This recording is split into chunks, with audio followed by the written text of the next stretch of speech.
നമസ്കാരം. വാർത്താരംഭത്തിലേക്ക് സ്വാഗതം. ആദ്യം നോക്കാം തലക്കെട്ടുകൾ. പത്തനംതിട്ട പട്ടാഴിമുക്കിൽ കാർ ലോറിയിലേക്ക് ഇടിച്ചു കയറ്റിയ സംഭവത്തിൽ ദുരൂഹത നീക്കാൻ പോലീസ്. തനൂജയുടെയും ഹാഷിമിന്റെയും ഫോൺ വിവരങ്ങൾ പരിശോധിക്കും. രാസപരിശോധനയ്ക്ക് സാമ്പിളുകൾ അയക്കും. അനൂജയുടെ സംസ്കാരം ഇന്ന് നൂറനാട്ട് വീട്ടിൽ. ഇടുക്കി ഉടുമ്പൻചോലയിൽ ഇരട്ട വോട്ട്. കേരളത്തിലും തമിഴ്നാട്ടിലും വോട്ടുണ്ടെന്ന് സംശയം. 174 പേർക്ക് റവന്യൂ വകുപ്പ് നോട്ടീസ് അയച്ചു. ഹിയറിംഗിന് ഹാജരാകാൻ നിർദ്ദേശം. സംസ്ഥാനത്ത് പ്രചാരണ ചൂടുയരുന്നു. മുഖ്യമന്ത്രിയുടെ മണ്ഡല പര്യടനം ഇന്നു മുതൽ. കൂടുതൽ മുന്നണി സ്ഥാനാർത്ഥികൾ ഇന്ന് പത്രിക സമർപ്പിക്കും.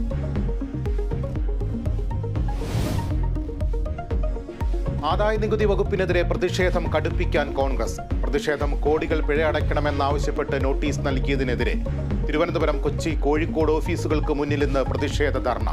തെരഞ്ഞെടുപ്പിൽ നിന്ന് പ്രതിപക്ഷത്തെ അകറ്റാനുള്ള BJP തന്ത്രമെന്ന് നേതാക്കൾ.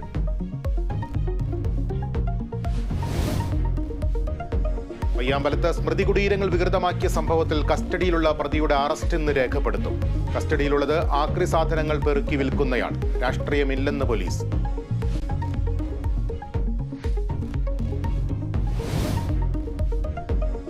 IPL-ൽ കൊൽക്കത്തയ്ക്ക് തുടർച്ചയായ 2ാം ജയം. ബംഗളൂരുവിനെ തകർത്തത് 7 വിക്കറ്റിന്. ഇന്ന് പഞ്ചാബ് കിങ്സ് ലക്നൌവിനെ നേരിടും.